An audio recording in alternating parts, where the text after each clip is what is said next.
After finishing my studies at the construction college, I landed a job with a team of high-voltage electricians. The work was thrilling. The pay was excellent, but the constant travel and relentless pace of life were exhausting. One day, during one of these trips, I met Scarlett. She was 22, tall, with long dark hair, a deep skin tone, and an exotic beauty that immediately caught my eye. Wow! I thought when I first saw her. Soon after, we had our first conversation, followed by an invitation for a walk, and from there, everything just blossomed. During the month I spent in that city, Scarlett and I grew close. Evening walks, cafe dates, deep conversations about life, and watching sunrises together. It was the kind of romance you only see in movies. By that time, I was 27 and had long since given up on the idea of a random encounter turning into something extraordinary. But Scarlett proved me wrong. When my business trip ended, I returned to my hometown, though I stayed in touch with Scarlett. Long-distance relationships are never easy, and I knew that ours would be no exception. So I made a bold decision. I moved closer to her. Work wasn't an issue. My company transferred me to a new location and even helped me find a place. A couple of months later, life was wonderful. I lived just 2 minutes away from Scarlett, and I didn't waste time proposing that we move in together. But instead of the enthusiastic yes I was expecting, Scarlett surprised me. "Honey," she said with a smile, "I'll only live with you after we get married. My dad won't allow it otherwise." Her words left me momentarily breathless. Still, I was determined, so the meeting with her parents was arranged. Scarlett's appearance hinted at her mixed heritage, but I wasn't sure what to expect when I arrived at her family's home. Her father, Uncle Julian, greeted me at the door. He was enormous, so much so that I felt I could easily hide behind him and still not be seen. Despite his intimidating size, Uncle Julian was warm and cheerful. However, when the topic of living together came up, he ended the discussion with a single decisive line. "Ethan, if you want to live with my Scarlett, see the matchmakers. After the wedding, you can live together." I wasn't discouraged, stunned perhaps, but one thing was clear. I wanted to spend my life with Scarlett. A week later, the matchmakers visited, and a month after that, we were married. It marked the beginning of a beautiful life together. People often say that daily life can erode passion, that marriage routines can suffocate love. But even after our first child, a boy we named W.E., was born, the peace and happiness at home remained unshaken. At work, my colleagues would occasionally remark with envy, "It can't be that perfect. You must be hiding something." But the truth was simple. At our wedding, Uncle Julian gave a heartfelt speech. His words stayed with me and became the secret to our family's happiness. Uncle Julian stood up at our wedding and said, "If either of you hurts the other, I'll break your nose." Naturally, it was a joke, but somehow it worked. We never had any serious conflicts. It was as though arguments couldn't find their way to us, and even the little Cupid-like forces seemed to be guarding our happiness. Of course, that's the romanticized version. Over time, work evolved, and business trips became less frequent, but they were still part of the job.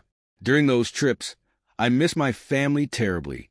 I'd call every chance I got just to hear Scarlett's voice. Every return home was a celebration. My family would welcome me like a guest of honor. The years only strengthened my conviction that marrying Scarlett was the best decision I had ever made.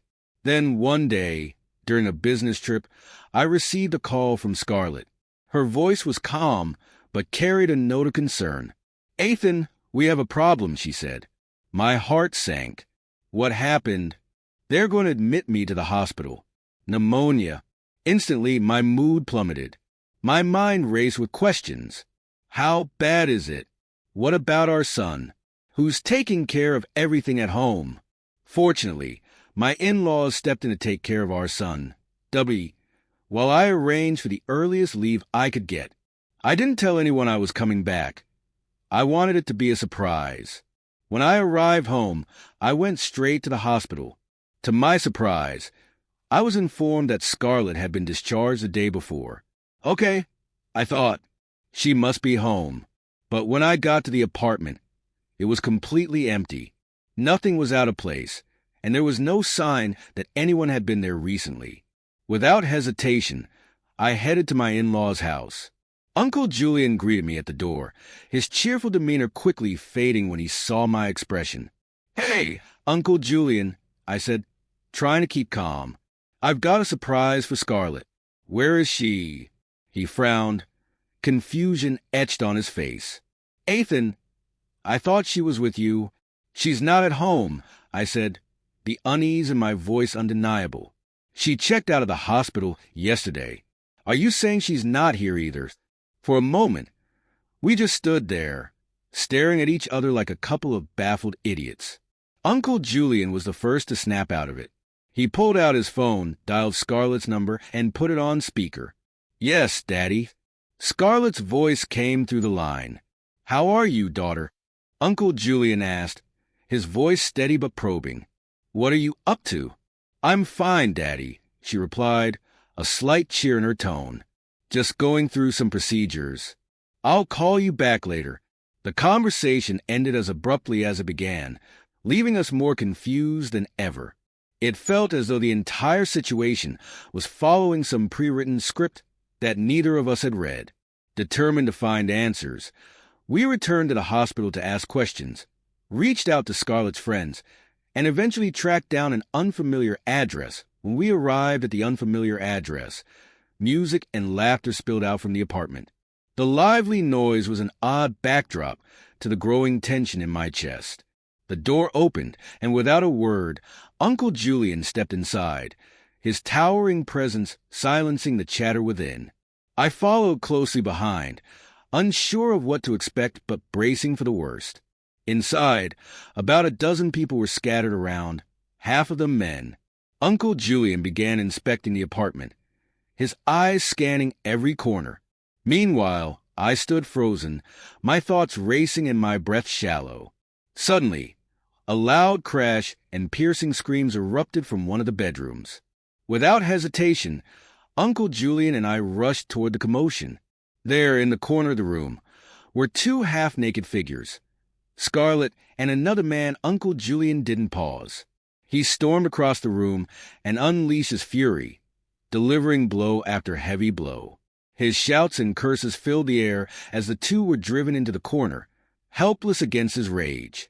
For 15 agonizing minutes, I tried to stop him, pulling at his arms and pleading, but his anger was unstoppable.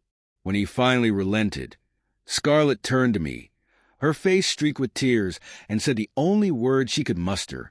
"Ethan, I'm sorry. I love you. I don't even know how this happened. Will you forgive me?" Uncle Julian, still silent, reached out and gently took Scarlett by the hand, his earlier ferocity replaced with an unsettling calm. He led her out of the room as if she were a child who had wandered into trouble. I stood there, wordless and numb, before finally walking out myself. Back at her parents' house, I discovered that they hadn't returned yet. Panic bubbled within me. But my son, who was overjoyed to see me after my long absence, kept me grounded with his games and laughter. A couple of hours later, Uncle Julian and Scarlett finally returned. She looked subdued, her eyes avoiding mine as they entered the house. Without saying a word, they began packing her belongings. Uncle Julian turned to me, his voice heavy with emotion. "I'm sorry, Ethan," he said, his gaze fixed on the floor. "You've been like a son to me, and after what happened, I can't even look you in the eye. I really messed up. I'm sorry." A month later, we divorced. The process was swift and devoid of drama, though the heartbreak lingered. Uncle Julian insisted that I keep everything, the house, the car, and custody of my son. Scarlett, on the other hand, was sent to work away from home. It was a quiet exile, a clear message that she was not welcome to return. Life moved on. I maintained a good relationship with my former in-laws. They remained a supportive presence in my life. As for Scarlett, she rarely crossed my mind.